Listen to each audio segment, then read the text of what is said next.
The air is sharp, the kind that burns your lungs when you breathe too deeply. A thin frost coats the grass near the edge of the fjord, and the smell of salt and diesel drifts over the cold black water.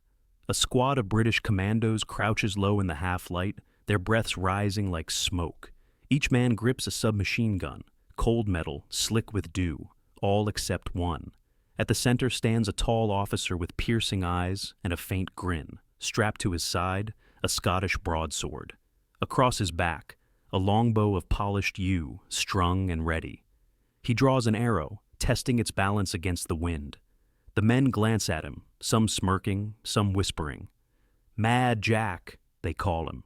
But he doesn't care. Somewhere ahead, a German patrol moves along the ridge, unaware of the silent figure watching through the mist. Jack Churchill raises the bow. The arrow cuts through the dawn like a whisper. A single sound follows, the sharp cry of a man who will never see the sunrise again. The age of machines had met its strangest warrior. The Second World War had reshaped the very idea of what battle meant. No longer was war a clash of men in open fields. It had become an industrial storm. Engines, armor, and speed dictated who lived and who died. In 1939, the world watched as German divisions rolled across Poland, steel and fire moving as one. Tanks crushed old doctrines. Dive bombers screamed over cities. Machine guns sang a deadly rhythm that left no room for romance or tradition. War had become a science, cold, efficient, and mechanical. By the spring of 1940, Britain stood alone, France had fallen, the Blitz had begun. Across the Channel, factories churned out weapons by the hour, rifles, mortars, Stukas, Messerschmitts. The future of combat was mechanized, and every soldier knew it. Every soldier except one. His name was John Malcolm Thorpe Fleming Churchill. Jack to his friends, Mad Jack to everyone else.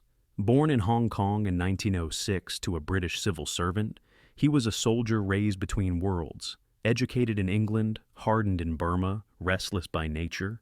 Even before the war, he carried the spirit of an older age. At the Royal Military Academy Sandhurst, Churchill stood out, not for his obedience, but for his defiance. He was skilled, daring, and impossible to contain. His instructors noted that he seemed born for adventure. After graduating, he served in the Manchester Regiment, stationed in Burma. There, among the dense jungles and silent rivers, he learned the art of patience and the beauty of ancient weapons.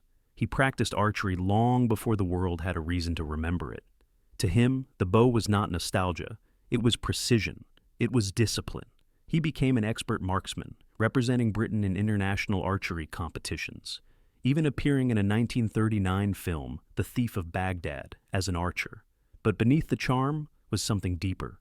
Jack Churchill belonged to another time, one where courage was personal and war was a matter of honor. When war returned to Europe, he rejoined the British Army. But he found himself surrounded by men buried under rules, machines, and routine. The mechanized battlefield left little room for individuality. Churchill once said, "Any officer who goes into action without his sword is improperly dressed." To many, it was madness. To him, it was principle. When the British Expeditionary Force landed in France in 1940, Churchill was with them. He fought bravely during the desperate retreat to Dunkirk, a nightmare of collapsing lines, strafing aircraft, and burning villages. Amid the chaos, he carried not only a revolver, but also his Scottish broadsword, a two-handed claymore, gleaming even under the dark French rain. Eyewitnesses claim that, as the troops retreated, Churchill could be seen standing in the middle of the road, sword raised, directing men to safety. It was a moment out of time, a medieval vision in a modern war. To his peers, he was eccentric. To his superiors, unpredictable. But beneath the laughter, there was respect. In an age where fear governed every man's step, Jack Churchill seemed immune. After Dunkirk, Britain reeled but refused to fall. Winston Churchill, no relation, though they shared the same fire, called for a new kind of soldier. A soldier who could fight behind enemy lines, strike fast, and vanish. Men who could think independently, live off courage, and defy the conventions of modern warfare. They called them commandos. And among the first to volunteer was Jack Churchill. His sword and longbow came with him. To most, they were relics. To Jack, they were symbols, reminders that courage didn't depend on technology. It depended on will. He entered training with an intensity that startled even hardened men. Cold water swims, forced marches, demolition drills. All of it done with the silent discipline of a man on a mission. But his philosophy stood apart.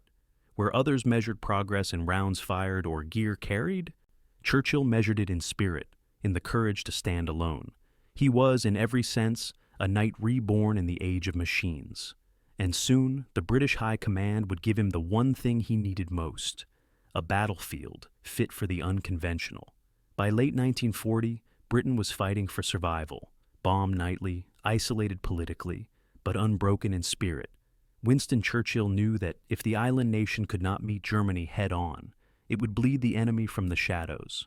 That strategy birthed the British Commandos, a force of volunteers forged for stealth, sabotage, and shock. They were trained to strike where least expected, ports, radar stations, fuel depots, then disappear into the dark sea before dawn.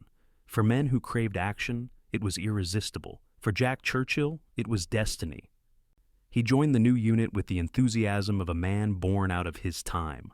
While others debated calibers and explosives, he unpacked a longbow, a basket-hilt broadsword, and a set of bagpipes.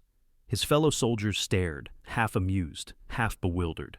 Jack simply smiled. He told them, "There's nothing wrong with a little tradition." The training grounds at Achnacarry, Scotland were brutal. Mud, rain, exhaustion, and endless endurance tests through the highlands. Recruits learned to fight in silence, to climb cliffs with bare fingers, to move like shadows through fog. Churchill thrived. He led from the front, his bagpipes often echoing across the glen before dawn, haunting and defiant. The instructor said his energy seemed inexhaustible. He could march longer, shoot straighter, and smile wider than anyone else. In a world drowning in machinery, Jack was a reminder that human spirit still mattered. By 1941, the commandos had become Britain's sharpest weapon, small teams capable of striking terror into garrisons many times their size.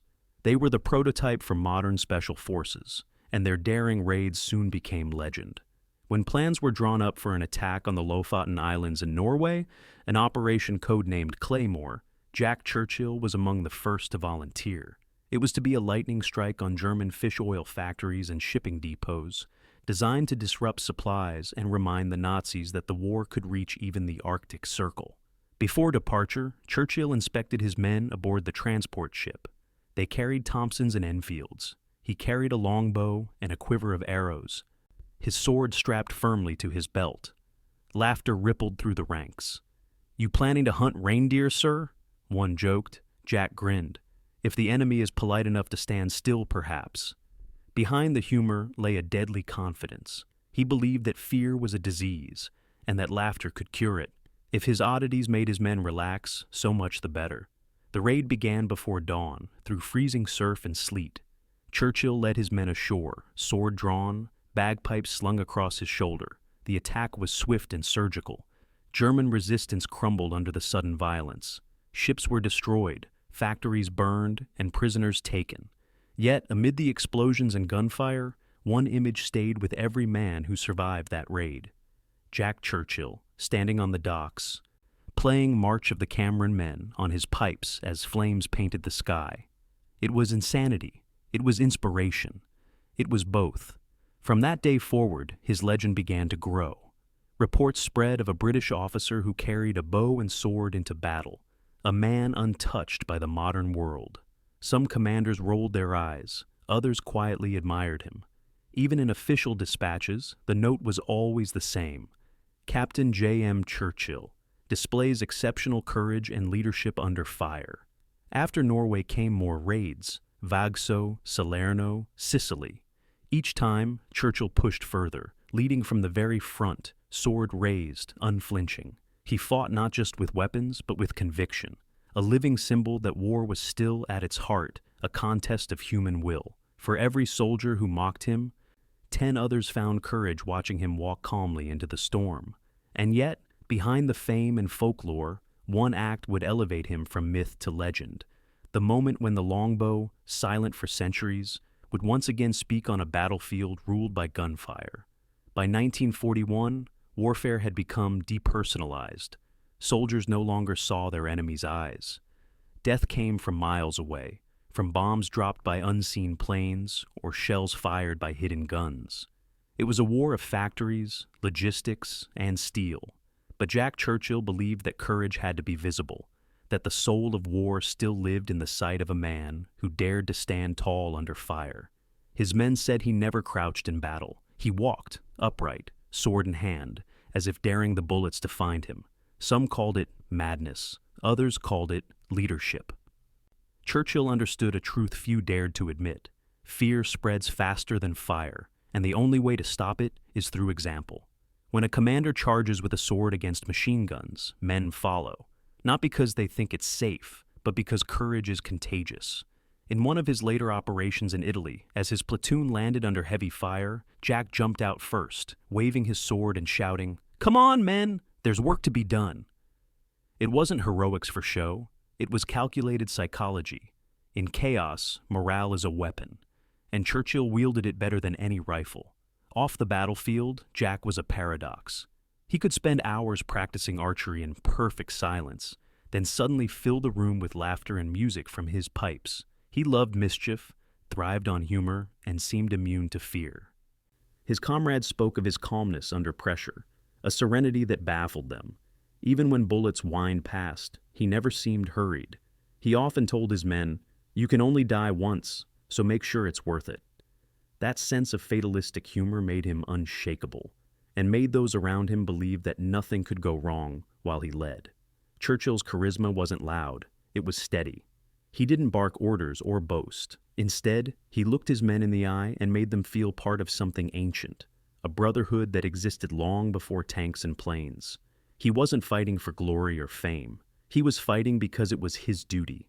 That conviction gave him a calm intensity few could match. His eccentricity wasn't just character, it was strategy. Commandos were trained to be unpredictable. Surprise and confusion were their greatest allies. Churchill's methods amplified that chaos. To an enemy trained to expect modern warfare, seeing a man charge with a sword or hear bagpipes on the wind was deeply unsettling. German prisoners later recalled their confusion. Some thought they were facing Scottish Highlanders from another century. That psychological edge gave the British commandos an advantage far greater than numbers or weapons. Churchill's mastery of silent combat was equally legendary. He often scouted enemy lines using only his bow and a dagger, tools of stealth that made no sound. In one such reconnaissance, he ambushed a German sentry with a single arrow, striking him cleanly before slipping away unseen. It wasn't just nostalgia, it was tactical efficiency. The longbow, silent and precise, left no muzzle flash, no report. In close quarters, it was deadlier than any firearm if used with precision. To Churchill, technology was not the problem. Dependence on it was. He believed soldiers should adapt, not rely. That mindset, self-reliance, adaptability, and improvisation, became a cornerstone of commando doctrine. He taught his men to think, not just follow orders, to see the battlefield as a living thing, full of rhythm and opportunity. As one of his sergeants later said, Mad Jack didn't just lead us into battle, he led us out of fear. Behind the humor and the daring, Jack Churchill represented something deeper, the human refusal to be consumed by the age of machines. While the world built bigger bombs and faster planes, he reminded everyone that war was still, at its core, a human test of courage, will, and conviction. He was proof that even in an age of progress, the oldest virtues still mattered. For his men, he became more than a commander. He was a symbol of defiance, of leadership, of identity. When he carried his sword into battle, he wasn't just mocking the enemy, he was mocking fear itself. And the enemy noticed, for soon the Germans would face him not as rumor or myth, but as a reality in the smoke and snow of Europe's deadliest fields. By 1941, the average infantryman carried a submachine gun, wore a steel helmet, and fought under cover of artillery. Jack Churchill carried a broadsword and a bow, tools perfected 500 years earlier. But his choice wasn't nostalgia, it was a statement. He once remarked that machines had made men lazy, that courage had been replaced by convenience. When a soldier pressed a trigger, he could kill without seeing, without feeling. For Churchill, that was the beginning of moral decay. The longbow demanded skill. It demanded calm. There was no spray of bullets, no cover of noise, only silence, breath, and precision. Every arrow fired was a personal act, a duel between man and fate. In a war where most men hid behind smoke and distance, Churchill's way felt ancient, yet profoundly human. Even his superiors couldn't quite decide whether to reprimand or admire him. When he carried his sword into combat, senior officers called it unorthodox. But they never ordered him to stop, because when the reports came back, successful raids, high morale, zero hesitation among his men, the evidence spoke louder than ridicule. To the Germans, the appearance of Jack Churchill was almost supernatural. In Norway, a captured German reportedly described a wild man playing pipes among the dead. In Italy, another prisoner claimed to have seen a man with a sword standing in the flames. Such stories spread fast through Wehrmacht lines. They whispered that the British had brought back ancient warriors, ghosts from another age. Propaganda officers dismissed it as fantasy. But on the front, soldiers believed it.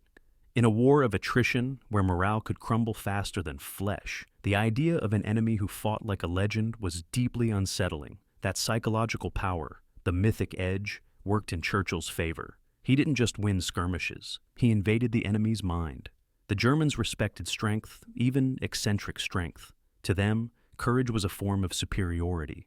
So, when they heard of a man who killed silently with a bow, then charged with a sword, it wasn't mockery they felt. It was unease. In a world that worshipped machines, a man who fought without one seemed almost invincible. Jack Churchill's story isn't just about courage, it's about defiance of conformity. He reminded his generation that war, for all its machinery, was still a moral act, one measured by personal will. He refused to surrender individuality to the machine age. His weapons were extensions of his belief that bravery, not bullets, defined victory. His famous maxim, "Any officer who goes into action without his sword is improperly dressed," wasn't arrogance. It was philosophy. He meant that every man should carry something of himself into battle, something that reminded him why he fought. For Churchill, it was the sword and bow. For others, it was courage, honor, or brotherhood. In an era of blind obedience, Jack's independence was a moral rebellion.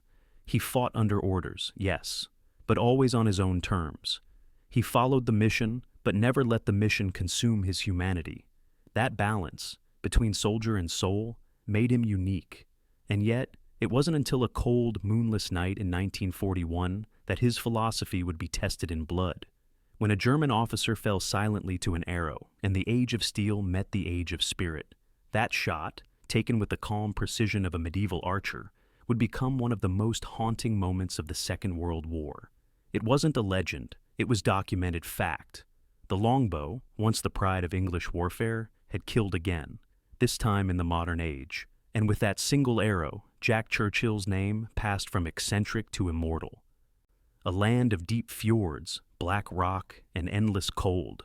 The sea wind howled through the valleys, carrying the echo of distant engines, the slow grind of German patrols moving along the coastal roads. The British commando raid on WWII, codenamed Operation Archery, was underway. It was meant to be swift, hit the German garrison, destroy their facilities, capture prisoners, and vanish before Luftwaffe reinforcements could arrive. For most of the men, it was a routine mission. For Captain Jack Churchill, it was something more, a proving ground for his creed. He carried his longbow, a relic of yew wood that gleamed faintly in the Nordic light. He had oiled it carefully the night before, tuning the string to perfect tension. His arrows, feathered, balanced, sharp, rested in a leather quiver beside his gear. The others chuckled as they prepared their Sten guns and grenades, but Jack didn't mind. He smiled, leaned against a wall, and played a low tune on his bagpipes, a haunting melody that seemed to belong to another century. Before dawn, the commandos moved inland through icy fields and pine forests. The ground was frozen, the air knife-sharp. They advanced in small groups, silent, alert. Churchill led his section along a narrow ridge overlooking a German outpost, a small guardhouse near the road, manned by a handful of soldiers. They could see them through the trees, a sentry walking back and forth, his rifle slung carelessly. Jack raised his hand. Halt. The men crouched low. He unslung his bow. There was a quiet disbelief among the troops. They had joked about the bow for weeks. Now, in the frozen silence of Norway, they watched him string it. He knelt, one knee in the snow, and knocked an arrow. His breath came slow and steady. No words, no noise. The sentry turned, paused, then began walking toward them, unaware. Jack drew the string back to his cheek, his gloved fingers taut. The feather brushed his lip. A heartbeat. Then another. The arrow flashed forward, cutting the air with a faint hiss, and struck. The German officer dropped instantly, collapsing into the snow without a sound. The patrol froze. The silence that followed was absolute. Then, Churchill whispered, "Move." The commandos surged forward. What followed was chaos.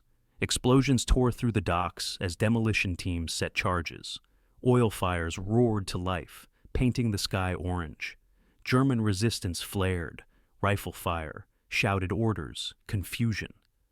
But Churchill was everywhere at once, sword drawn, voice clear over the storm. He led an assault through the fish oil factory, clearing rooms one by one, his men emboldened by his audacity. Several Germans surrendered outright, stunned by the sight of a man charging with a broadsword in his hand. The raid was a success. By mid-morning, the British re-embarked, leaving behind smoking ruins, shattered defenses, and a message to the Nazi war machine. Britain could still strike anywhere, any time. But for those who had witnessed it, the image of Jack Churchill loomed largest, the lone archer of the modern age. The incident, a German officer killed by an arrow, was not myth or rumor. It was confirmed later by men who served beside him, including his sergeant, who recalled it vividly in post-war interviews. It remains the last recorded use of a longbow in combat. It wasn't luck, it wasn't impulse, it was deliberate, calculated, perfect. For Churchill, that arrow wasn't just a weapon, it was a statement, a symbol that courage, when pure enough, needed no modernization. Later, when asked why he used such weapons, Churchill simply said, "In battle, it's not the weapon that matters, it's the man behind it." He saw warfare as an art of spirit, not machinery. His bow, his sword, his bagpipes, they were all expressions of that belief. And while others laughed, history did not. That shot made him a legend, not just among soldiers, but among historians. A man who had bridged centuries in a single act. After the Norway raids, Churchill's reputation grew. He was promoted, given command of new commando units, and deployed again, this time to the Mediterranean, where fire and chaos would test him beyond anything Norway had offered. There, in the burning towns of Italy and Yugoslavia, the man with the sword would charge once more, this time against machine guns and mortars. It was no longer about proving a point. It was about survival, and the strange power of one man's will against the machinery of modern war. The tide of war was shifting. The Allies had begun their long push through the Mediterranean, first in North Africa, then on to the islands of Sicily and the Italian mainland. It was a campaign of dust, blood, and endless movement. Every hill contested, every village burned and rebuilt in the same week. Among the chaos marched Lieutenant Colonel Jack Churchill, sword at his side, bagpipes slung over his shoulder. He had traded Norway's ice for Italy's dust, but not his conviction, and once again, his legend grew. During the Salerno landings in September 1943, Churchill led No. 2 Commando ashore under heavy German fire. The air was filled with the thunder of naval guns and the screech of shells. Most men hugged the ground, but not Jack. He leapt from the landing craft, waving his broadsword, yelling above the din, "Commandos, follow me!" His men rose and charged. It was madness, and it worked. The sight of a sword-wielding officer charging through gunfire shattered hesitation. His men pressed forward, clearing bunkers, silencing positions. That morning, they secured the beachhead and captured dozens of prisoners. When the shooting stopped, Churchill stood amid the smoke, sword raised, calm as ever. His men said it was like watching a ghost from another century lead them into hell. And out again. Later that year, Churchill led a raid on a German observation post near Piglio, Italy. The approach was treacherous, narrow paths, steep cliffs, and thick brush. But he refused to crawl. Sword in hand, he marched upright through the olive groves, the moonlight catching the steel at his hip. The Germans spotted them too late. By the time the alarm rang, Churchill's men had already stormed the position.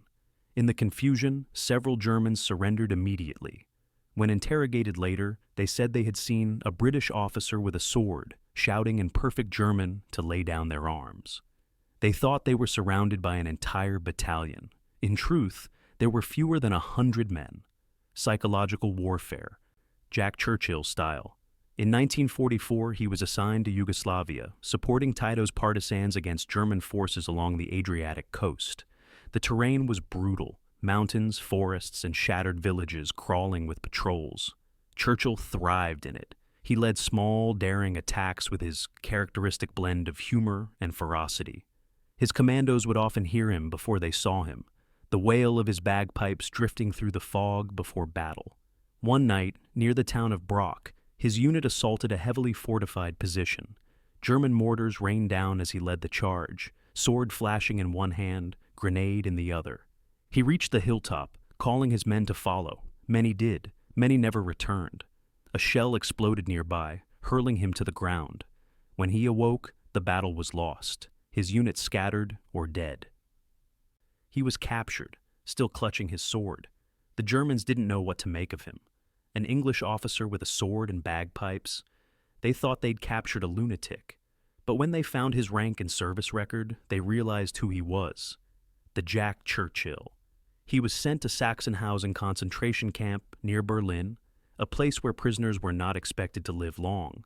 Yet Jack refused to die. He studied the guards' routines, noted the fence patterns, waited for the right night, and then, with another officer, he escaped, crawling through the wire and vanishing into the forest. For 8 days he moved by night, stealing food from farms, navigating by stars, and staying hidden by day. He was recaptured near the Baltic coast and sent to Tyrol, Austria, as the war neared its end. But even that couldn't contain him. In April 1945, as the Allies advanced and chaos swept through Germany, the guards at Tyrol fled. Jack simply walked out, swordless this time, but grinning, and made contact with American troops. When they offered him transport back to Britain, he accepted politely, then asked if they might drop him off where the fighting's still good. The war was over for most men, but not for Jack Churchill. When victory in Europe was declared, he felt strangely restless. He had lived for the fight, and peace felt too quiet. He later volunteered for deployment in Burma, only to find that Japan had surrendered while he was en route. His reaction was pure Jack. If it wasn't for those damn Yanks, we could have kept the war going another 10 years. It wasn't bloodlust. It was his refusal to let go of purpose. Jack Churchill had fought in an age of tanks and bombs with the soul of a medieval knight. He had marched through every front with sword and pipes, not for glory, but because he believed courage should never be obsolete. When the guns fell silent, a strange stillness settled over Europe. The world was exhausted. But Jack? He was already looking for the next adventure. In a Europe flattened by bombs and mourning, where soldiers traded rifles for shovels and medals gathered dust in drawers, he stood apart, restless, unsatisfied, and utterly unchanged. To most veterans, the peace of 1945 felt like relief. To Jack, it felt like exile. For years he had lived with purpose. Every dawn, a mission. Every night, a test of nerve.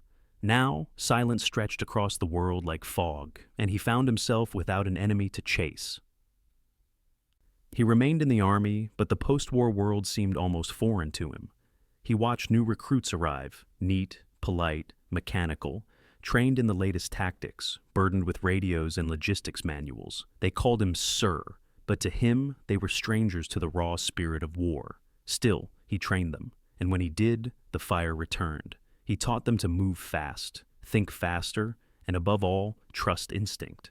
When others lectured on theory, he spoke of courage. When instructors discussed acceptable losses, he spoke of men's hearts. One young soldier later said, "He made you want to be brave, even if you didn't know why." When Churchill finally retired, he refused to fade into normal life. He lived quietly in Surrey, taking long walks with his wife, Rosamond, and their sons. But even in peace, his eccentricity thrived. He built canoes, played bagpipes at odd hours, and startled neighbors by practicing archery in the garden, his arrows thudding into straw targets with the same precision that had once felled a German officer. He became a national curiosity, a relic of another time.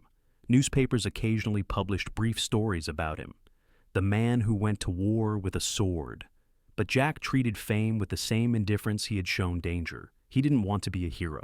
He simply wanted to live fully. His spirit of adventure never left him. In his 50s, he took up surfing, of all things, becoming one of the first men to ride the waves off the coast of Britain.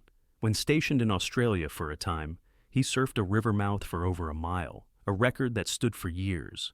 He drove motorcycles like a racer, played the bagpipes in traffic jams, and sometimes stood on his roof to get a better view of storms. Neighbors called him the last romantic soldier. Yet beneath the humor and oddity was the same unshakable core, a man forged by conviction. He never glorified killing or victory. He glorified courage. He once said quietly to a friend, "Without courage, all weapons are useless." For Churchill, war had not been about violence. It had been about defiance, the human refusal to bow to fear. He lived that creed until the end. Even as an old man, his eyes held the same mischief and steel. When young soldiers or reporters came to visit, expecting to meet a legend, they found someone who made them laugh instead. He would greet them with a grin and say, "Don't believe everything you read, except the sword part." That's true. In his later years, he spent long hours watching the sea, perhaps remembering the frozen fjords of Norway, or the olive hills of Italy, or the mountains of Yugoslavia. But he spoke little of the past. He had seen too much to romanticize it. He carried no bitterness, no pride, only a quiet satisfaction that he had lived by his own rules. When asked near the end of his life if he regretted anything, he paused, then smiled. "Only that I wasn't there for the next one." He died in 1996 at the age of 89, the last man to have killed with a longbow in war, and with him, something ancient passed from the world. Jack Churchill's story has often been told as a curiosity, a quirky footnote in the great machinery of the Second World War, but those who truly understand war know better. His legacy is not in the oddity of his weapons, it is in what they meant. He proved that even in an era ruled by technology, the human spirit could still defy it, that courage, individuality, and conviction could outshine any machine. Within military circles, Churchill became a symbol of a different kind of leadership, one that fused audacity with authenticity. He never asked his men to do anything he wouldn't do himself. He never hid behind orders, and he never surrendered to fear. Modern commando units, the SAS, SBS, and Royal Marines commandos, still carry echoes of his ethos. Their mottos, "Who dares wins," and "By strength and guile," could have been written by him. In the archives of British military training, his name surfaces not as myth, but as example. New recruits are sometimes told the story of the officer who charged with a sword, not to amuse them, but to remind them what courage looks like when it ignores convention. For those who study history, Churchill's life is a bridge connecting two worlds that once seemed incompatible, the ancient code of honor and the brutal efficiency of modern war. The longbow and sword are not just relics of Jack Churchill's eccentricity. They are symbols, tangible expressions of defiance. The longbow, silent and deliberate, represents precision, the calm courage to face danger without noise or panic. The sword, gleaming and visible, represents defiance, the will to stand tall when the world expects you to kneel. Together, they formed the creed by which Jack lived. Every soldier who has ever fought against impossible odds carries a piece of that creed, whether they know his name or not. It's tempting to see Jack Churchill as a man born in the wrong century, a medieval knight lost in the industrial age. But perhaps the truth is simpler. The world changed, and he refused to change with it. He didn't reject progress, he rejected dependence. He didn't despise machines, he despised the idea that machines could replace courage. In that way, he was not outdated, he was timeless. In the decades after his death, his story resurfaced again and again, in documentaries, war journals, and books about heroism. Audiences were fascinated, not by his victories, but by his stubborn authenticity. In an age where soldiers became statistics, Jack Churchill remained human. Today, His memory lingers not in monuments or medals, but in the spirit of every soldier who refuses to let fear dictate his fate. He is remembered by historians, by commandos, by archers, and by dreamers, all drawn to the strange, beautiful contradiction he embodied. His longbow rests now in museums, its strings silent. His sword, dulled with age, still gleams under glass. But they are not symbols of the past. They are reminders of what can never be automated: courage, honor, purpose. Jack Churchill once said that, without heart, war is just machinery, and he spent his life proving that heart could still win. When he died, one historian wrote, "With him passed the last warrior of the old world, and perhaps the bravest of the new." He left behind no empire, no invention, no doctrine, only an idea that one man, with enough will, can bend even the modern age to his spirit, and that perhaps, in every age, we need a little madness to remind us what courage really looks like.